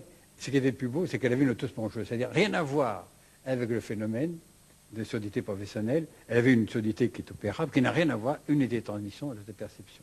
C'est la seule femme que j'ai vue d'emblée bénéficier d'une rente d'État pour surdité professionnelle. C'est vrai qu'on peut peiner avec une machine à... On n'en a plus maintenant, tant mieux. Mais une machine à écrire, le tap, tap, tap, tap, semble rien. Et ce sont ce qu'on appelle des transitoires. C'est un son brutal, et l'oreille ne peut pas supporter les transitoires. Elle n'a pas le temps de se défendre. Elle n'a pas, même si vous envoyez très vite un faisceau très lumineux dans l'œil, il n'a pas le temps de se contrarier assez vite. Il y a un temps de latence. Il est de 19 millisecondes pour l'oreille. Il faut 19 millisecondes pour préparer l'oreille. Mais quand le top est parti, c'est sûr que l'oreille a travaillé pour rien. Donc il faut sensibiliser les pouvoirs publics. Et n'ayez pas peur, vous allez perdre votre temps, mais il faut mettre, comme le gouvernement change, on recommence. C'est pas grave. Mais un jour, on y arrive. Sans doute, ils sont lassés. Il faut y aller. Il faut également sensibiliser les familles. Actuellement, tout le monde est perturbé, il n'y comprend plus rien. Vous rencontrez aux familles que leur enfant s'est détruit en écoutant des musiques trop riches. C'est eux qui vont acheter la future trompette la semaine d'après. Il n'y a rien à faire. Et pourquoi pas chaque jeune individuellement. Quand je prends un jeune et commence à lui expliquer, quand il commence à avoir quelques ennuis, il y en a quelques-uns qui sont un tout petit peu gênés. Peut-être qu'il serait bon que nous montions, nous qui travaillons dans ce domaine, à un moment donné, et qu'on prenne un peu de temps, et qu'on les mette pendant 2 quarts d'heure sur une oreille qui n'entend rien, avec des fils, avec une oreille électronique, c'est facile de mettre le sujet pendant un bon quart d'heure, comme s'il était avec des oreilles comme les chiens de chasse. Quand il va vivre là-dedans, il va se rendre compte dans quel univers il risque de s'enfoncer. Il faut le faire, il faut présenter aux gens cette dimension. Les bruits auxquels j'ai fait allusion, vous avez vu, sont les bruits industriels, les musiques actuelles et les baladeurs. Quand les baladeurs sont apparus, immédiatement j'ai vu le danger et je me suis permis d'agiter en France la direction de Sony que je connaissais bien. Et le directeur était très favorable à ce que je racontais, à tel point que j'ai fait un dossier qui est parti à la direction de Sony au Japon. On m'a fait répondre qu'il s'en fichait complètement. L'intérêt commercial était tel, comme mon histoire, c'est moi qu'on envoyait balader, ils n'ont pas le baladeur. Bon, si bien qu'on était donc coincé dans le système. Maintenant, une notion qui est intéressante et qu'il faut qu'on se mette en tête, et les gens ont pensé que ça pouvait rendre service, puisque le bruit est si nocif, le silence doit être extrêmement bénéfique. Ça paraît logique. Premièrement, qu'est-ce que c'est que le silence? Est-ce qu'il peut l'être bénéfique? On confond le silence pour les gens, c'est ne rien entendre. C'est pas vrai, il y a des milliers de silences. Et si vous voulez, le son, en fait, vous l'analysez bien, c'est une modulation des silences. Ici, par exemple, du point de vue acoustique, c'est fabuleux. La chambre serait sourde, je suis en train de m'époumoner, et je verrai vos oreilles s'allonger pour m'écouter. Donc, à un moment donné, un effort considérable, et là, tout est donné. Ça dépend de l'ambiance sonore. Un bruit de forêt, il y a un silence, mais un silence vivant. Nous avons besoin d'un silence qui chante. Pour que la vie soit dynamique, pour qu'on soit à un moment donné toujours plein d'énergie, il nous faut, à un moment donné, quelque chose de sous-jacent qui soit toujours prêt. Vous êtes tous entrés dans une chambre réverbérante, même si vous ne faites pas de bruit, il y a quelque chose. Et si vous avez dans votre salle de bain, vous avez envie de chanter, parce qu'il y a une réverbération qui se fait. Maintenant, une expérience que vous pouvez faire, elle peut être donnée à tout le monde si on cherche un peu, c'est d'entrer dans une chambre dite anéchoïque, c'est-à-dire qu'elle ne donne pas du tout de réverbération, une chambre qui ne peut pas donner d'écho, anéchoïque. Eh bien, vous mourrez. À un moment donné, c'est terrible. J'ai fait beaucoup de mesures à l'intérieur. On mesure les microphones, on mesure n'importe quoi dans ces chambres-là, à titre d'essai. Ce sont des chambres hyper insonorisées. Vous ne pouvez pas vivre à l'intérieur. Pourtant, il y a de l'air. Cet air, il peut avoir autant d'oxygène qu'il veut, mais c'est un air qui ne vibre plus, c'est un air mort. Et vous ne le sentez plus. Or, quand nous vivons, nous sommes dans un bain de stimulation qui va sur tout le corps. Et souvenez-vous que pour que ça marche bien, ce sont les Canadiens qui ont étudié ce problème, il faut que nous recevions 3 milliards de stimulations par seconde, au moins 4h30 par jour. C'est pour ça qu'à un moment donné, on a besoin de ce bruit pour donner de la vitalité au cortex, pour avoir cette vitalité, pour être à tout moment plein de créativité. Si on ne fait pas cela, si on ne fait pas attention, si on sonorise trop les choses, il m'est arrivé par exemple à Paris d'avoir été 2 fois convoqué par des notaires qui se trouvaient fatigués et autres, pour faire je faisais beaucoup d'études d'insonorisation pour les arsenaux, et là, ceux-là, je les connaissais, ils m'ont invité, exactement un notaire, et l'autre, un élève de Le Corbusier. J'ai soigné Le Corbusier jusqu'à la fin de sa vie, et bon, petit détail, il était sourd, je peux le voir tous les 2 jours, avec un caractère exécrable. Je m'excuse parce qu'il était suisse, mais ça ne fait rien. Il était absolument invivable.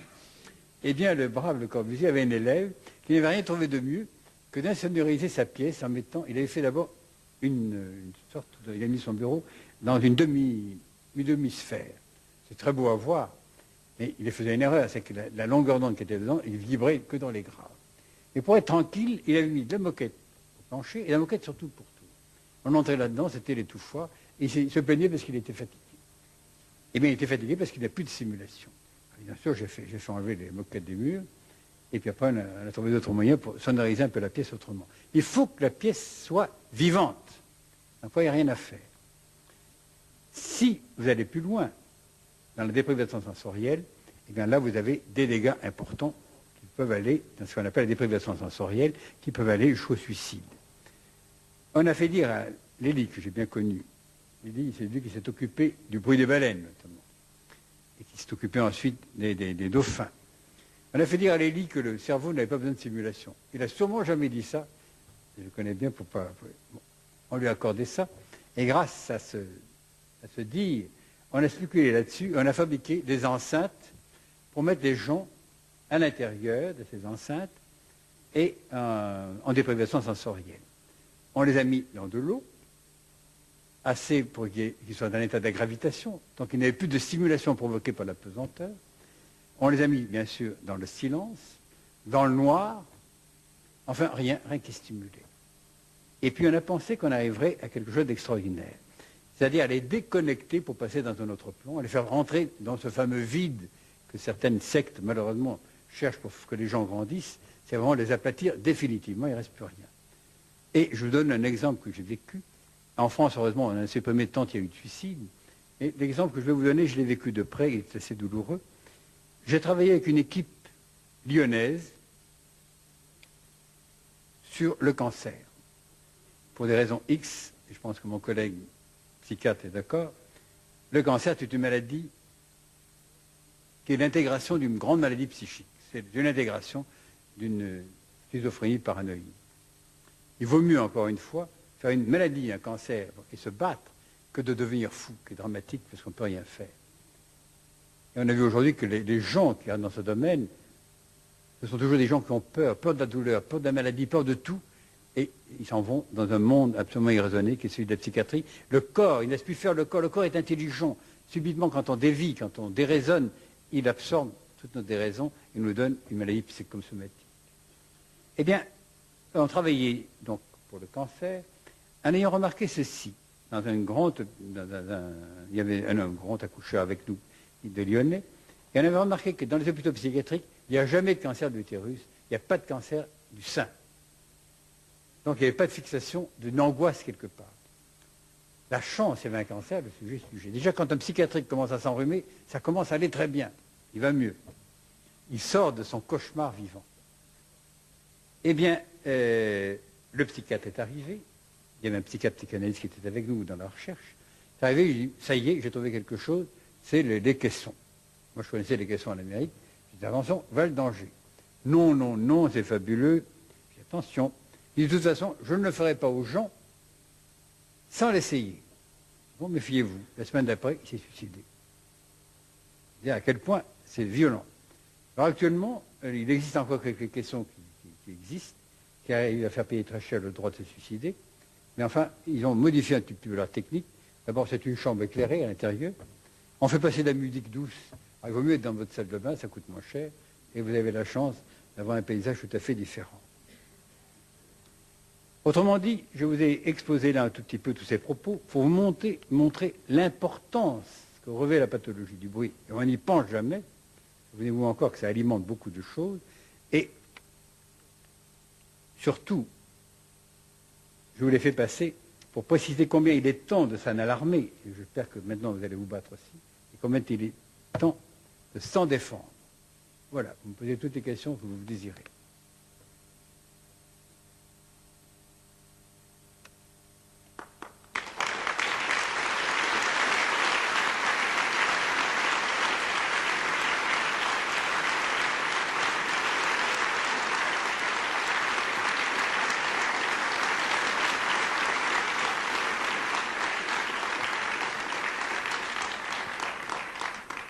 Quel est votre avis sur la marginalisation de votre thérapie dans la société médicale?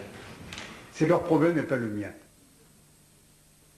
Bon, et ils sont d'accord ou pas d'accord. Moi, ça fait 50 ans que je vis grâce à cette recherche que je fais. Et je ne tiens debout que parce que j'ai des résultats tous les jours. Et les gens peuvent raconter ce qu'ils veulent. Mais chez moi, c'est un bocal ouvert.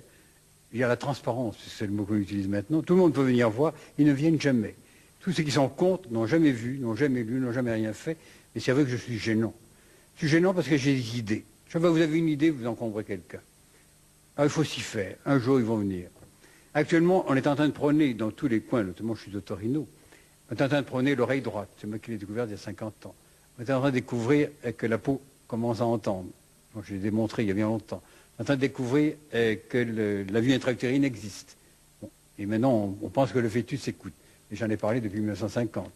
On est en train de découvrir que l'oreille a la chance de percevoir des bandes passantes des langues vivantes. On essaie de les appliquer. Moi, je fais ça depuis 1952. Enfin, tout. Alors, je crois qu'il faut avoir le temps. Maintenant, pour être plus près, je crois qu'ils ont raison. En ce sens que je les dérange. Je ne sais pas si vous êtes médecin, je n'en sais rien. Bon, mais pour les études de médecine, c'est très difficile, c'est très long. Et combien de médecins arrivent en fin de médecine complètement épuisés? Et ils ne vont plus jamais ouvrir un livre de leur vie en disant « chic, j'ai fini ». Bon.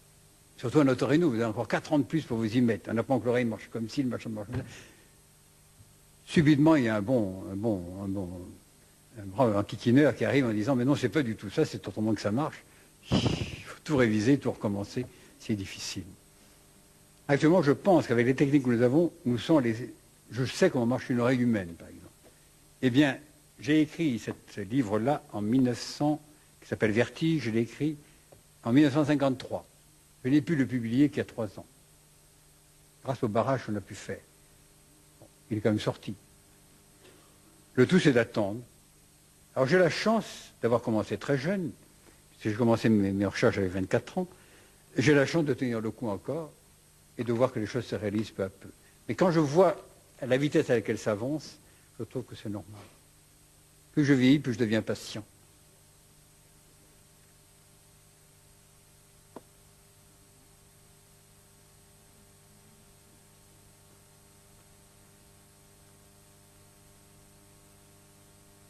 C'est d'autant plus grave ce que vous avez posé là comme question, c'est que celui qui pâtit du système, c'est le malheureux qui ne veut pas venir se façonner, qui ne peut pas. Non, alors là, l'histoire d'argent, comme vous le dites, et vous ne connaissez pas non plus les centres. Ça montre aussi que vous n'êtes pas informé suffisamment. Le centre de Paris, par exemple, n'a jamais refusé quelqu'un qui n'ait pas d'argent. Venez avec une oreille qui ne marche pas, on vous prend. Moi, je suis peut-être un peu trop généreux. De temps en temps, mon staff me prévient que j'ai dépassé les limites. Et je n'ai jamais pu dire encore de ma vie à quelqu'un « allez vous faire voir ailleurs parce que vous ne pouvez pas payer ». Eh bien, il ne paye pas. Et je pense qu'actuellement, si on ne se bat pas pour que les gens... Vous avez devant vous un collègue qui est en Italie, qui s'occupe que de malheureux psychiatriques, demandez-lui comment il prend, rien. Je crois que vous êtes toute une légende. On a raconté à un moment donné que je prenais 5 millions anciens, tout de même, par client. C'est dommage que ce ne soit pas vrai. Je ne serais pas en train de m'ennuyer de temps en temps pour me faire de moi, je vous le dis tout de suite. Bon, je crois qu'il y a toute une légende. D'ailleurs, il faut dire que ceux qui montent des centres, il y en a 250 dans le monde, c'est pas pour rien, ne font pas fortune avec un centre. Ça fait vivre les gens qui sont dedans. Mais ça les fait vivre à 2 niveaux. Bon, c'est vrai qu'ils vivent, bon, financièrement, ils arrivent à surmonter l'histoire, mais surtout, ça les fait vivre par la chance de voir un enfant qui ne marchait pas, qui se met debout en 8 jours. Un enfant, on vous a raconté qu'il ne parlerait jamais, qui se met à parler. Un autiste que vous sortez du trou. Un psychiatrique qui devient normal. Et ça vaut tout l'or du monde. On n'a pas besoin d'argent pour avoir cette satisfaction-là. C'est ça qui nous tient debout.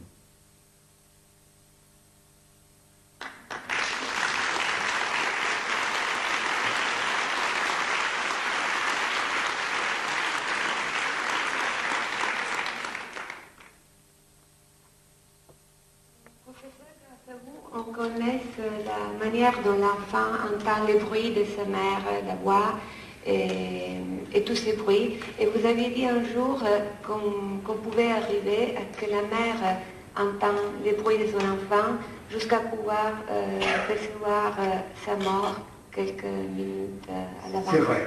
Vous qui êtes coucheur, le problème se pose pour vous aussi très fort. Mais c'est vrai que Actuellement, nous savons par où passe le son pour aller au fœtus.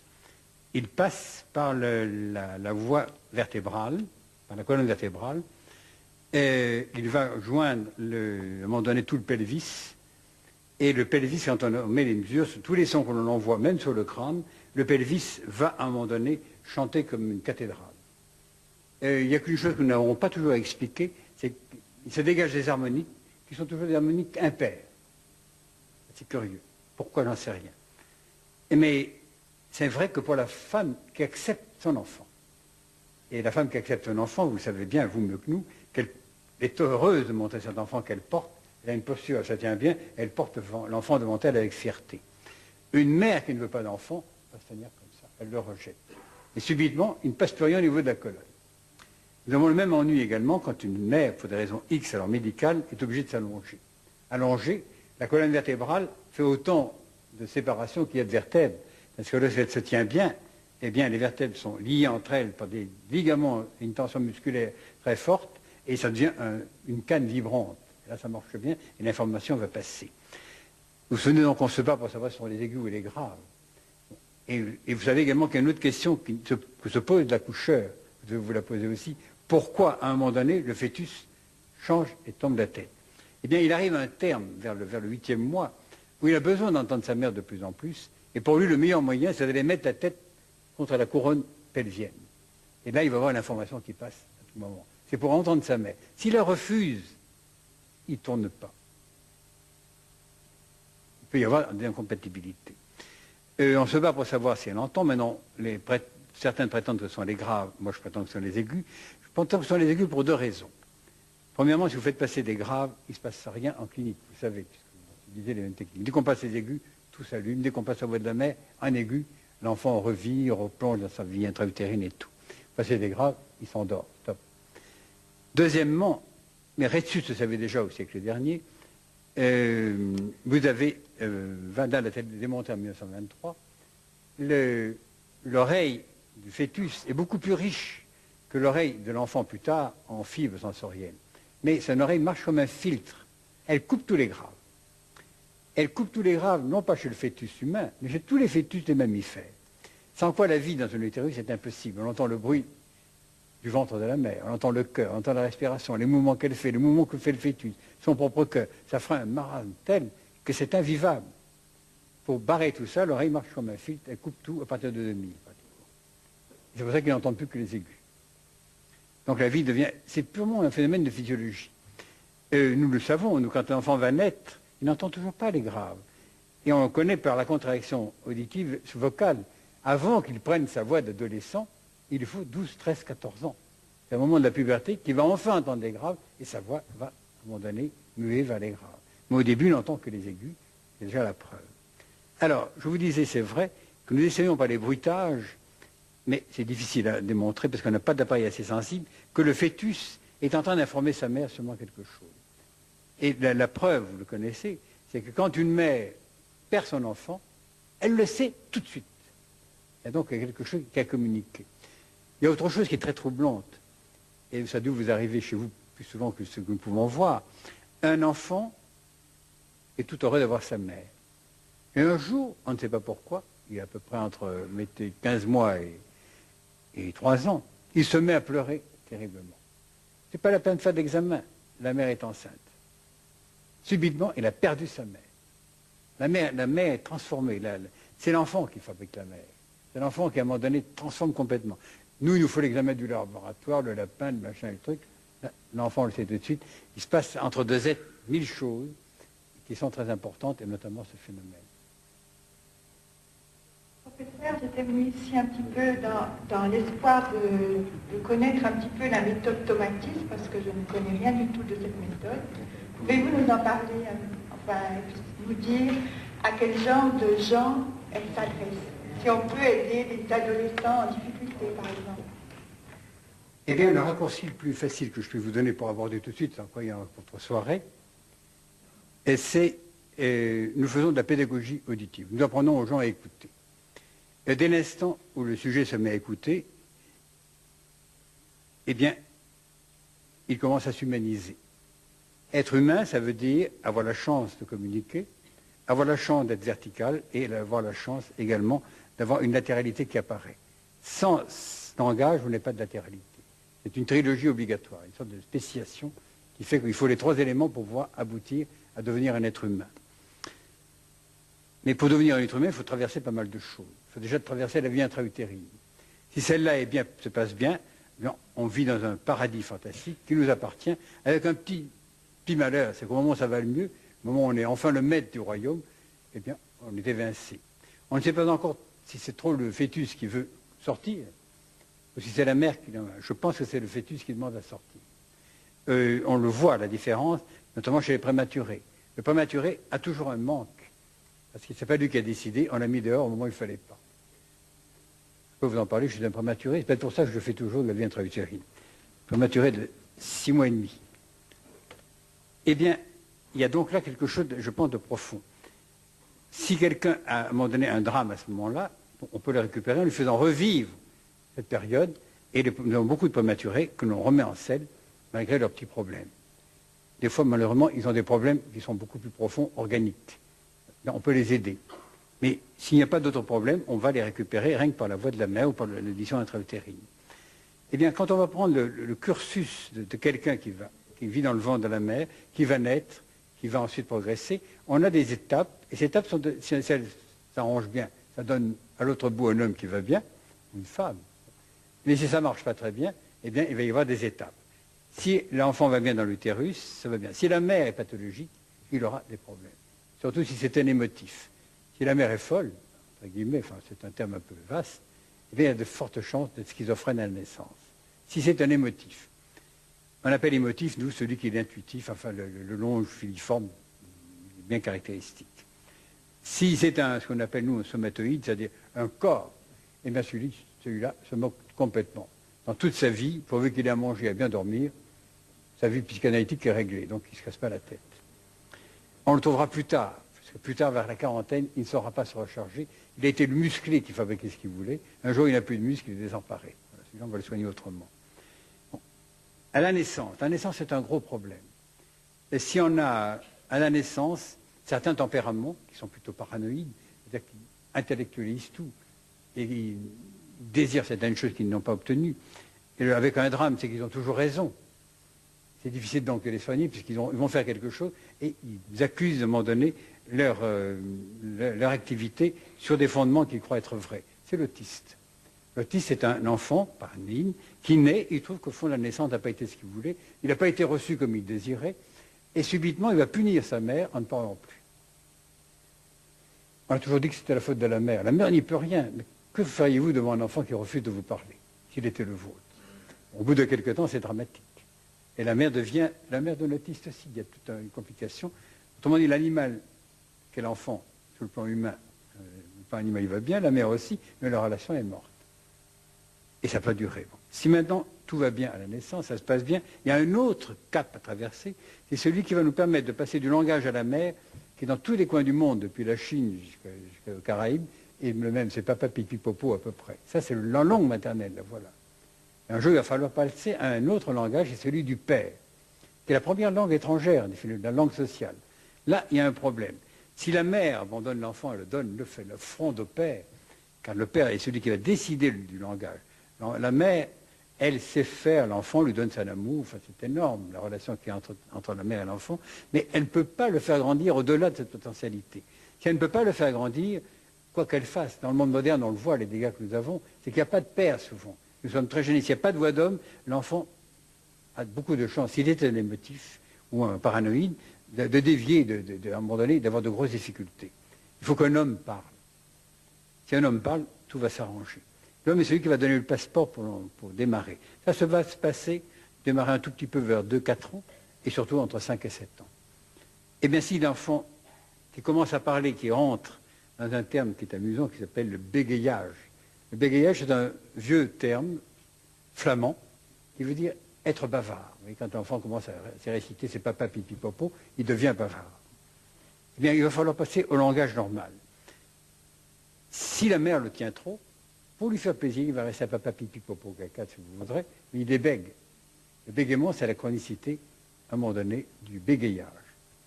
Mais ça va l'empêcher de grandir. La mère qui a voulu donner la vie va l'enferrer et va lui donner presque un accrochage à la mort. C'est difficile d'être mère, à ce moment-là, si on ne comprend pas qu'il faut que l'enfant grandisse. Et nous aidons beaucoup les mères. Quand on soigne un enfant, on soigne aussi, on prend la mère en même temps pour le désangoisser et qu'elle comprenne ce qu'on fait à l'enfant. En lui montrant bien qu'un enfant de ce type-là n'aime pas sa mère. Un nourrisson, ça n'aime pas beaucoup sa mère, ça la mange. Il lui fait une belle crotte à la sortie, peut-être marcher. Vous avez ensuite l'enfant un peu plus grand qui, lui, bon, vous avez vu son comportement, l'adolescent, souvent, c'est odieux. Pour aimer sa mère, il faut être adulte. Quand on prépare la mère à être bientôt celle qu'on va aimer, ça nous aide beaucoup. C'est pour ça qu'on va la traiter en même temps que l'enfant. Et si maintenant le stade est passé, le langage est intégré, pas très bien, avec quelques difficultés, parce que le père eh bien, a une trop grosse voix, il attrape la femme tout le temps, il se comporte mal. Enfin, alors l'enfant va rejeter un petit peu ce père-là et va devenir, devant le logos qui est le père, qui est la loi, le logos est la loi, et la lettre, il va devenir handicapé dans toutes ses dimensions, il va être dyslexique, dysorthographique, tous les 10 de la terre que vous pouvez trouver. Si vous redressez l'oreille, ça se remet dans l'ordre. Si maintenant on va beaucoup plus loin, il y a un autre stade qui est très très fâcheux et qui alimente également la psychiatrie, c'est un enfant, très souvent, dans une famille où la mère, pour des raisons X, veut divorcer ou autre, n'est pas d'accord avec le père parce qu'il est ivrogne tous les soirs ou parce que ça ne va pas, enfin, n'importe quoi, tout ce qu'on peut inventer, et qui commence devant les enfants à dire ton père ci, ton père ça, regarde ce qu'il fait, regarde ce qu'il me fait. Bon. Si l'enfant croit la mère, il a tout lieu de la croire, il va rejeter l'image du père. Et là, c'est le drame. Le père, c'est le devenir de l'enfant. On ne touche jamais l'image du père. Mais s'il n'est pas là, on raconte qu'il voyage. S'il n'est pas là, on dit qu'il va travailler ailleurs. Il faut trouver une excuse, mais jamais l'accabler. Ce n'est pas le père en tant que tel, c'est l'image et le symbole qu'il représente. Et qu'on le veuille ou pas, nous sommes des animaux symboliques quelque part. La mère, c'est le passé. La mère, c'est la terre dans laquelle on s'enfonce. La mère, c'est la maison, c'est cet utérus fantastique qui nous maintient. La mère, un jour, c'est l'éclatement du cosmos. Et le père, c'est l'image solaire, c'est le devenir. C'est celui qui va nous permettre de grandir. Bon, actuellement, malheureusement, grâce à l'éducation actuelle, on tue père et mère. Peut-être que l'analyse y a aidé.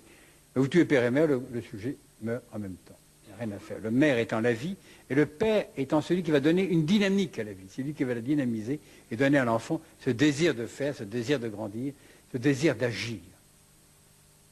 D'ailleurs, il y a des ascèses, comme les ascèses juives, qui disent toujours « écoute et agis ». Et j'ai un bon israélite qui me dit toujours « ce qui m'ennuie, c'est que j'agis et j'écoute après ». Enfin, c'est un autre hasard.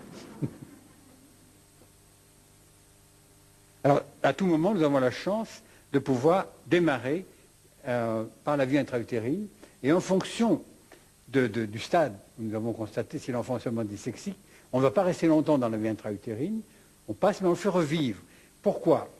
Eh bien, parce qu'il s'est passé des lésions, il s'est passé des choses désagréables, il s'est passé des ennuis, et l'enfant a du mal à les surmonter. Pour pouvoir l'y aider, on le fait partir à zéro, et il prend une autre voie. Alors, les gens ont eu peur au départ en disant, mais c'est une régression. Non, régression, c'est un mot qu'il faudrait supprimer dans le langage. La régression, c'est un gros terme psychiatrique qui veut dire pratiquement une dissolution du cerveau. Par contre, quand vous faites entendre à quelqu'un, je vous entends ici, la voix intra-utérine, tout le monde aurait la même réaction, d'un passé fantastique, de quelque chose une mémorisation qui reparaît. Et alors, nous le suivons par les dessins. Les dessins nous donnent la chance que le sujet se laisse faire, à travers tout ce que nous passons, ou la voix de la mère, en édition intra-utérine, ou Mozart, et tout le monde, avec son génie, son habileté, va dessiner les mêmes thématiques. Même thématique en édition intra-utérine, même thématique pour la naissance, même jusqu'aux abords du langage. Donc on peut suivre en même temps la lecture. Alors maintenant, chez les adultes, comment procède-t-on? Un adulte, ou bien il s'est orienté, il a raté son entrée, il va avoir une puberté comme on en a maintenant, et puis après des ennuis avec la drogue ou autre, nous en avons de plus en plus. Nous n'avons pas guéri de gens de la drogue, mais nous leur donnons la force de se sortir de la drogue. Encore une fois, l'oreille est vraiment, je pense, le gros élément que nous avons apporté, c'est que l'oreille est une dynamo qui permet au cerveau d'être toujours rechargé.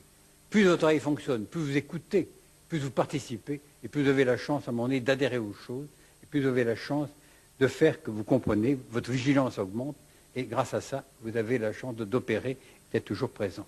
Eh bien, un sujet qui veut avoir la force de se sortir de sa drogue, avec des sons, il y arrive toujours. Nous avons beaucoup d'héroïnomanes encore à Paris actuellement. Bon, nous avons également des grosses pathologies. Et on ne les sauve pas, on leur permet de se battre contre la maladie. Alors nous avons maintenant un autre spectre de malades, d'échantillonnage, qui est celui de la retraite. Les gens retraités. La retraite, c'est la mort pour un cerveau. Pour un cerveau, il n'y a ni retraite ni vacances. Plus il travaille, mieux il se porte. Et actuellement, on a pris l'habitude depuis longtemps de mettre les gens à la retraite. Ils espèrent ça comme vraiment quelque chose à souhaiter pour la vie. Et enfin, se mettre avec une bonne chaise devant sa maison et voir passer les voitures. Bon, ça, c'est dramatique, parce qu'avant, ils parlaient. On leur parlait. Ils avaient une charge, il y avait des sons tout le temps. Subitement, ils rentrent dans le silence. Au bout de quelque temps, l'oreille tombe, elle tombe très vite. Ce sont de tout petits muscles. Ils tombent très vite, ils sont en déprivation sensorielle, le cerveau décroche et ils sont complètement anéantis. Alors, nous en savons beaucoup actuellement. Il y a c'est l'innovation des gens qu'on a mis en retraite prématurée. Mais ils font la même chose. Alors, quand un sujet, on vous dit, je lui demande, alors qu'est-ce que vous faites?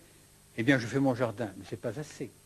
Surtout s'il était directeur d'entreprise, s'il a parlé ou s'il était n'importe quoi. Ou alors l'autre qui me raconte, ça me laisse toujours un peu pantois, maintenant j'ai la chance de pouvoir faire du bridge toute la journée. Mais avoir 100 milliards de cellules dans une cellule pour faire que du bridge toute la journée, c'est épouvantable. D'autant que notre cerveau ne nous appartient pas. Il appartient au genre humain, le cerveau c'est fait pour aider les autres. Bien, quand on a dynamisé les gens et qu'ils n'ont pu comprendre ce qu'on faisait, on les voit repartir comme de bons pèlerins pour se battre pour aider les autres. En France, c'était très difficile de faire que les gens d'un certain âge, parce qu'ils avaient la retraite, se mettent même à faire quelque chose en plus. Non pas qu'ils avaient peur de la retraite, mais en France, le don de quelque chose était devenu impossible il y a encore quelques années. Ils n'auraient jamais offert 1 heure à quelqu'un d'autre pour l'aider. Maintenant, j'arrive à déclencher des phénomènes. Il vaut mieux que le sujet touche sa retraite et qu'il fasse quelque chose d'utile à l'autre, même si c'est un bénévolat. Je ne sais pas si les Suisses sont plus bénévoles que les Français, mais en France, c'est difficile à déclencher. Par contre, j'ai trouvé beaucoup de bénévolat en Amérique.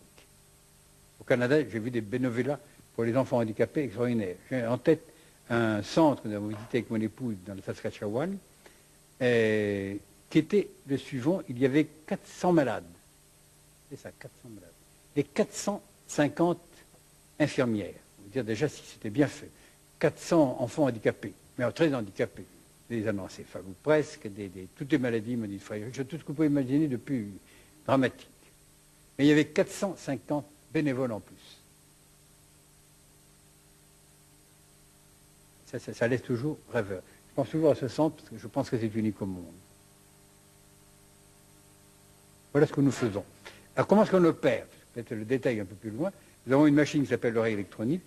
C'est simplement, au départ, quand nous l'avons mis en route, le souhait de faire ce qu'on appelle en matière de recherche un simulateur, un appareil qui marchait à la manière de. À la manière de quoi? De l'oreille moyenne. C'est l'oreille moyenne qui va nous permettre de tendre l'oreille, qui va nous permettre de tendre le corps, l'oreille qui va nous permettre de nous mettre à l'écoute. Et maintenant, nous sommes tellement sûrs de la fonction auditive que nous pouvons prétendre avoir, non pas un simulateur, mais un modèle d'oreille humaine. On dit, c'est un appareil qui sait écouter. Vous ne savez pas écouter, on vous met en parallèle. Au bout de quelques jours, eh bien, la musculature va jouer et vous allez apprendre à écouter. Pour faire jouer des muscles, nous avons besoin d'haltères. Bon, ces haltères, c'est ou du Mozart ou la voix de la mer. Là, vous savez tout, je n'ai pas rien à vous raconter.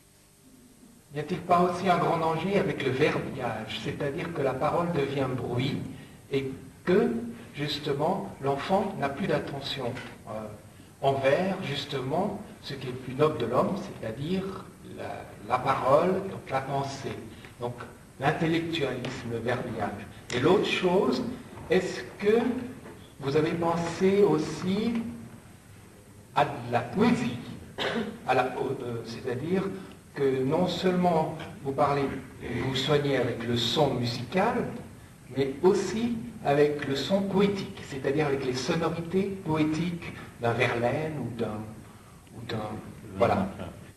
Voilà, ce que j'ai fait tout à l'heure, j'avais fait toute une plage pour le langage justement. Je pensais que j'allais déborder un tout petit peu l'intérêt des gens, que je n'en ai pas parlé, mais vous avez raison de soulever le problème. C'est sûr que le langage est encore plus traumatique que le bruit. À un moment donné, vous touchez, vous faites vibrer, vous mettez en résonance justement ce nerf pneumogastrique qui peut vous assassiner. Il y a 2 mots chez un émotif, vous pouvez le tuer, donc il faut faire très attention. Le discours peut gêner. Maintenant, la poésie est aussi fantastique, elle est une musique d'abord, mais elle peut être aussi dangereuse. Bon, ça dépend, à un moment donné, de l'accrochage. Le danger est d'entendre quelque chose de beau et que ce soit insidieux et de laisser passer le message. Si vous lisez que du Verlaine, c'est sûr qu'à un moment donné, c'est difficile. Si vous lisez également d'autres auteurs qui peuvent être déjà en difficulté avec eux-mêmes, vous risquez également de passer. Comme les musiques. Si vous prenez, vous faites passer, par exemple, au lieu de passer du Mozart, ce que nous faisons, vous faites passer du Schumann. Eh bien, de temps en temps, le sujet sort désespéré. Vous faites passer du Chopin, Dieu sait que c'est beau. On peut aimer Chopin à un moment donné. On n'écouterait peut-être pas du Chopin toute la journée. Vous faites passer du Chopin, vous avez des enfants qui se mettent en larmes tout de suite. Vous passez, au contraire, du Mozart, ils sont au paradis. Vous prenez un autiste qui est fermé à tout, vous lui passez du grégorien, il devient absolument transcendé tout de suite. C'est très fort. On a la machine, bon, il y a un jack qui raccroche avec deux écouteurs, vous tirez le jack, il s'aplatit. Vous mettez le jack, il repart. Donc c'est vraiment immédiat. Mais alors, est-ce que d'autres musiques m'ont rendu service? Sûrement. Pourquoi est-ce que nous avons fixé Mozart? C'est parce que dans tous les coins du monde, il nous donne le même résultat, à la même vitesse, avec toujours les mêmes répondants. C'est un universo, si vous voulez. Par contre, d'autres musiques auraient sûrement joué. Monteverdi, sûrement un averti, ou en tout cas un initié de la musique. Je ne peux pas l'utiliser parce qu'il a, lui, utilisé des voix. Là, je suis tributaire des voix, et ça répond à ce que vous disiez. Ça dépend de l'intonation de la voix, de la qualité de la voix, du côté ou doux ou strident de la voix, ça dépend de beaucoup de choses. Mais le côté insidieux de la poésie, alors que je pense que le sommet, la poésie, c'est sans doute ce qu'il y a de plus haut sur le plan de la créativité. C'est une sorte de résonance avec le cosmos. Mais ensuite, quand sa résonance ne tourne qu'autour de l'ombilic, celui qui l'écrit comme Verlaine, c'est sûr que ça risque d'être dangereux. Vous avez la même chose chez Baudelaire. Je sais que Baudelaire a écrit des choses fantastiques, mais de temps en temps, il nous traîne dans la boue. Donc on ne peut pas le lire tout le temps. Et est-ce que beaucoup de poètes ont écrit aussi bien? On n'en sait rien. Alors vous avez la chance d'avoir des musiques qui sont arrivées à associer les deux. Si vous avez l'invitation au voyage de Duparc, vous pourriez vous la réciter, mais quand on a entendu Duparc, on ne peut plus la sortir de la musicalité de Duparc. Duparc avait une sensibilité telle qu'il a fait que maintenant, quand on pense à l'invitation au voyage, on a la musicalité sous-jacente qui vient tout le temps. Vous avez la même chose pour Fauré. Fauré a lâché aussi, a écrit des choses qui ne peuvent plus être récitées sans passer par lui. Je ne connais pas assez l'allemand, pas du tout, pas suffisamment en tout cas, pour apprécier les livres d'allemand dans la sémantique. Et c'est sûr que quand on traduit un livre d'allemand, ça ne veut plus rien dire. Il y a une sorte de cohésion entre la musicalité et le reste. On ne voit pas comment on peut réciter ou dire les choses autrement. Alors, si j'utilisais d'autres musiques, il faudrait s'amuser avec un ciseau de couper des petites rondelles pour prendre la qualité qui est belle. Vous pourriez faire la même chose avec Baudelaire. Il y a des choses qui sont fantastiques. À un moment donné, quand tout son repentir de ce qui s'est passé, cet accrochage à Dieu, on était aussi rarement aussi proche. Mais il avait un diable qui tirait tellement par le bas. À un moment donné, son zigzag l'a fait s'enfoncer. Mais avec une douleur, c'est poignant de le lire jusqu'au bout. Verlaine est un peu plus odieux des fois, quand il rentre dans toute quand il se montre odieux en étant volontairement et non pas douloureusement dans les miasmes, ça c'est pas très bon. Alors c'est évident qu'un jeune qui ouvre ces pages-là, heureusement, le choix n'est pas toujours fait là-dessus. Encore que maintenant, on se fait un plaisir à entraîner les jeunes là-dessus, mais je suis d'accord avec vous qu'on détruit plus avec le langage souvent qu'avec le reste. Maintenant, vous avez un père de famille, on en parlait tout à l'heure, qui lâche 3 mots avec violence à un enfant, c'est dramatique. Alors d'autant plus dramatique que quand vous avez cité ceci, et vous tombez dans le domaine des émotifs. Ceux qui aiment la musique, ceux qui créent, tout ça sont les motifs. Eh bien, l'émotif est quelqu'un de plus dramatique encore dans son vécu, parce qu'il ne peut pas supporter le mensonge. Quand on lui dit ton père est un imbécile, si la mère dit ça, c'est fini, le père est un imbécile. La mère ne peut pas mentir. Si le père dit à son enfant, ta mère est ceci, il ne peut pas, c'est fini, il croit. Et là, il va lever des illusions en désillusions, mais c'est un enfant qui ne sait pas mentir, et tout ce qu'on lui dit, c'est parole d'évangile. Et là, il y a le drame. Et toujours par le canal du fameux nerf pneumogastrique qui commande toute la viscéralité. J'aimerais que vous indiquiez, vous répétiez les travaux, les recherches que vous avez faites pour les langues, pour l'apprentissage d'une autre langue, la facilité ou la difficulté qu'on a d'apprendre une autre langue. C'est ça. Les langues européennes ou mondiales. Une langue rebelle, il n'y en a pas. C'est notre oreille qui est rebelle aux langues, c'est différent. Dans tous les coins du monde, l'oreille naît pareil. Il n'y a pas de racine pour une oreille. Une oreille d'un jaune, d'un noir ou d'un blanc est la même. Je ne parle pas des côtés pathologiques. Il y a des gens qui naissent sans oreille. C'est autre chose. Mais normalement, l'oreille est bonne. Malheureusement, elle est plongée dans un milieu qui va être d'abord un milieu acoustique.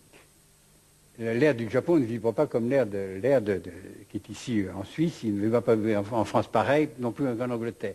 Et l'oreille, qui va être l'appareil de communication, va être obligé de s'adapter à ce phénomène. Actuellement, l'élément qui nous permet de communiquer entre nous deux, c'est votre oreille qui veut m'écouter et mon oreille qui veut parler. Non, c'est l'air entre les deux. On coupe l'air, il n'y a plus personne. Ni vous ni moi dans le langage. Donc il y a donc cette relation qui est toujours établie grâce à l'air environnant. Si nous nous amusons à changer cet air, ce qui est facile à faire en laboratoire, en changeant l'impédance, en changeant la sonorité, en attirant plus vers le silence, en donnant plus de réverbération, subitement notre langage va changer. Je vous donne un exemple. Vous prenez un sujet qui n'a pas de nasalisation, comme l'anglais. L'anglais répugne avoir une nasale. Vous prenez un Allemand du Nord qui n'a pas de nasale ou peu. Vous prenez un Napolitain qui ne nasonne pas du tout. Vous le mettez tous les trois au Canada, au bout de quelque temps, eh bien, il nasonne tous les trois. Donc, il nasonne automatiquement parce que l'air du coin chante nasal à 1500 Hz. Alors maintenant, si vous avez une difficulté pour les langues, ce n'est pas parce que vous n'êtes pas doué, c'est pas parce que votre cerveau ne veut pas marcher, ce qui est toujours un peu désobligeant de croire. C'est parce qu'à un moment donné, parce que vous avez été conditionné par l'air du coin, et ensuite, bien sûr, par le langage du coin, et par la culture, et par tout ce que vous avez entendu, vous êtes conditionné à ne prendre qu'une tranche de cette oreille. Je parle du français, par exemple, le français est très peu doué pour les langues. Le français n'entend que sur une octave, et il ne peut rien apprendre d'autre. Il se défend en prétendant que sa langue est la plus belle, et c'est tout ce que ça peut apporter. Mais vous prenez un slave, notamment les Yougoslaves ou les Russes, eux entendent sur 11 octaves. Les Portugais apprennent sur 11 octaves. Ils apprennent toutes les langues sans se déplacer. Vous avez des paysans portugais qui parlent le français sans accent, sans rien. Et l'anglais est par-dessus le marché. Bon, autrement dit, c'est une histoire d'ouverture diaphragmatique de l'oreille. Tout à l'heure, je vous parlais des deux petits muscles de l'oreille. C'est eux qui ouvrent ou ferment le diaphragme. Si vous arrivez maintenant électroniquement à faire changer, à ouvrir ou pas, eh bien vous switchez d'une langue à l'autre avec facilité. L'anglais qui vous est rebelle, en quelques jours, eh bien vous avez déjà des mots qui vont venir à l'anglaise. Ça va extrêmement vite. Si vous n'avez aucune notion d'anglais, en quelques jours, vous avez des mots que vous allez sortir qui sont d'anglais. Si maintenant vous avez déjà une grosse notion d'anglais, mais que vous le lisiez, que vous l'écriviez, et chaque fois qu'on vous parle, vous êtes complètement ahuri, et chaque fois que vous parlez, on vous fait répéter 12 fois la même chose, eh bien ça disparaît dans la semaine. Ça va extrêmement vite. C'est-à-dire que vous mettez en entendre à la manière 2, donc votre oreille vous donne votre autocontrôle à la manière 2. Ça, c'est très rapide. Alors après, ça ne s'oublie pas, vous avez la notion de la distance qu'il y a de passer d'une langue à l'autre. On le voit chez les enfants multilingues. Je dis toujours aux parents de parler chacun leur langue d'origine. Le père est, je suppose, américain, la mère est allemande, et l'enfant est en France. Je leur demande à chacun de parler leur langue, et l'enfant apprend le français avec facilité. Il apprend trois langues. Mais lui switch d'une langue à l'autre, sans difficulté. Et par exemple, nous avions à un moment donné toute une colonie d'Espagnols qui venaient travailler en France il y a 20 ans, 25 ans, plus que ça, 30 ans, 35 ans, quand je travaillais là-dessus. Et des enfants espagnols qui apprenaient le français avec une certaine facilité. Et puis un beau jour, ils devenaient dyslexiques. Et l'enquête était facile. Les parents, pour aider l'enfant, enfin essayaient de baragouiner le français, comme ils pouvaient le faire. L'espagnol est fermé aux langues aussi. Résultat, eh bien, on était handicapés. L'enfant confondait les deux langues, il était aussi mauvais en espagnol qu'en français. C'était fini. On demandait aux parents de parler leur langue, surtout pas parler français, mais l'enfant parlait français en classe. Dans l'Espagne, nous avons des amis ici qui viennent de Catalogne, qui travaillent en Catalogne, donc, et eh bien, ils savent combien il y a une différence entre le catalan et l'espagnol. L'espagnol a beaucoup de mal à apprendre quoi que ce soit, alors que le catalan, qui a une oreille très ouverte, apprend n'importe quelle langue. Donc, une ouverture diaphragmatique. On a fait la méthode Tomatis. Est-ce que ça reste ou faut refaire la méthode pour un enfant ou pour un adulte, quoi? Chez l'enfant, ça reste en permanence, à moins que les parents ne comprennent rien et que le ciel lui tombe sur la tête tous les 3 soirs. Ça, c'est autre chose. Enfin, quand tout le monde est bien induit, non, ça reste. Chez l'adulte, nous allons plus loin. On n'abandonne jamais un adulte sans lui donner des clés pour qu'il poursuive lui-même. Je crois que ça, c'est capital. Vous faites une cure, ça veut dire que votre oreille ne marche pas bien, sans quoi vous ne viendriez pas. Vous avez envie de chanter, par exemple, vous avez envie de faire n'importe quoi, de faire de la musique. La difficulté, c'est de comprendre que ça touche à n'importe quoi. Ça touche à n'importe quoi parce que oreille et système nerveux, c'est le même organe. Quand on a compris ça, et ça va même plus loin. Si vous regardez dans la phylogénèse, quand l'oreille commence à apparaître, c'est la première à venir, le cerveau suit après. Chaque fois que l'oreille va devenir plus complexe, le cerveau se complexifie. Il y a donc à un moment donné un parallélisme qui va se courir après sans arrêt. Donc, quand on a compris ça, on comprend toute l'histoire.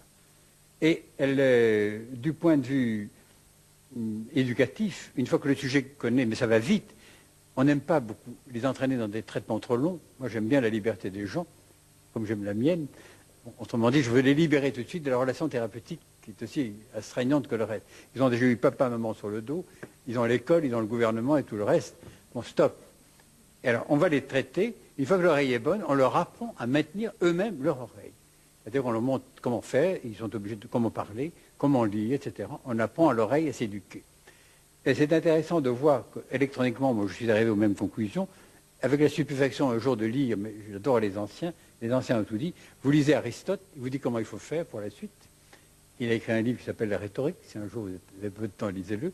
Mais il a un élève qui est encore plus loquace sur la question, qui était Cicéron, il a écrit 4 volumes sur des oratorés. Il vous dit comment il faut mettre la main pour parler, comment il faut allonger les lèvres, comment il faut faire le mouvement de la face, il vous dit tout.